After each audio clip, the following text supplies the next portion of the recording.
La femme savait très bien que le médicament que l'homme lui offrait était destiné à provoquer un avortement, mais malgré cela, elle le but avec un sourire. En la voyant le boire, l'homme fut enfin soulagé, sans savoir que le médicament avait déjà été remplacé, et que celle qu'il avait réellement pris était son premier amour, car la femme avait entendu en secret le plan entre l'homme et le médecin. Après avoir pris d'innombrables pilules abortives toutes ces années, le fait qu'elle puisse encore tomber enceinte relevait presque du miracle. Si elle perdait cet enfant, elle ne pourrait plus jamais en avoir un autre. Mais malgré cela, l'homme choisit d'éliminer le bébé pour son premier amour. Tout cela fut entendu clairement par la nourrice de la femme. Alors, 10 minutes plus tôt, la femme avait secrètement échangé le médicament. À ce moment-là, elle avait déjà perdu tout espoir en l'homme. Se rappelant que durant toutes ces années, elle était restée avec lui uniquement pour qu'il puisse lui voler ses compositions et les offrir à son premier amour, qui utilisa ses œuvres pour remporter un prix international de violoncelle. Tandis qu'elle, à cause de tant de médicaments pris si longtemps, finit avec l'utérus gravement endommagé. De plus, à cause du surmenage de ces dernières années, la moelle de sa main droite souffrait d'un grave problème d'accumulation de liquide.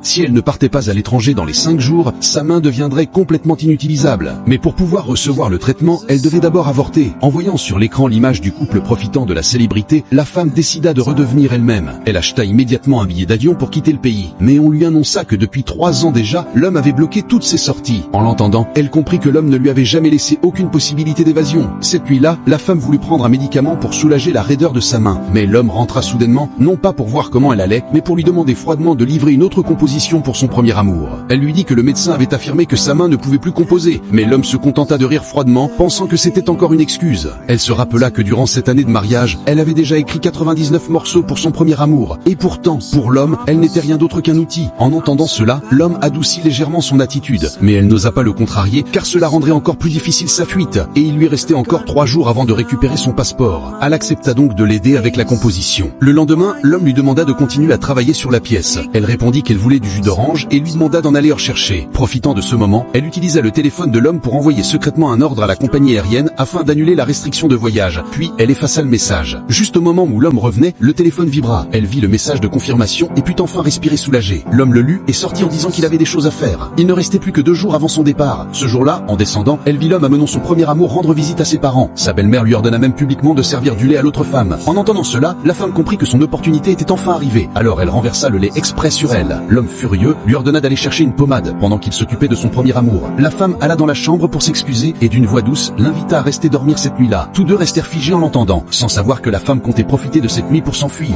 Quand la nuit arriva, l'homme alla effectivement dans la chambre de son premier amour. La femme prit sa valise et partit en silence. Avant de partir, elle prit avec son téléphone une photo de la scène intime entre eux, prévoyant de révéler le scandale une fois en sécurité dans un autre pays. Elle monta dans la voiture en direction de l'aéroport et à ce moment-là, elle jura de retrouver son rêve et de redevenir cette violoniste qui brillait sur scène.